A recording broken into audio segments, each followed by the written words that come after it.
Next question, Malaki Tina Maralit na Manila Times. Good afternoon, Yusek. In relation po sa unang napag-usapan, ano po ang reaksyon ng palasyo sa sinabi ng PDP Laban over the weekend that the Marcos admin is quote-unquote enabling such derogation of our sovereignty and attempting to divert attention from the massive corruption scandal, kaya naisama sila Senator De La Rosa and Senator Go as co-perpetrators in Duterte's ICC case? Unang-una po, bakit naman sasabihin na nagda-divert na naman ang attention?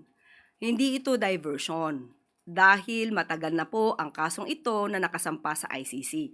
Hindi pa nga po si Pangulong Marcos Jr. ay naisampa na ito.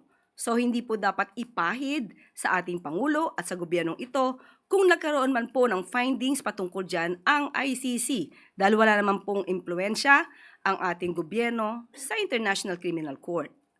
At kung sasabihin nila na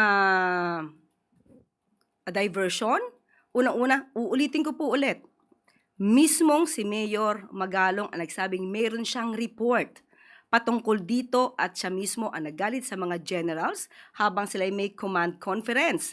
So even before, mayroon ng findings na mali ang ginawa sa EJK. So mas maganda po, bilang kayo'y taga-media, hanapin niyo po kay Mayor Magalong yung nasabi niyang report.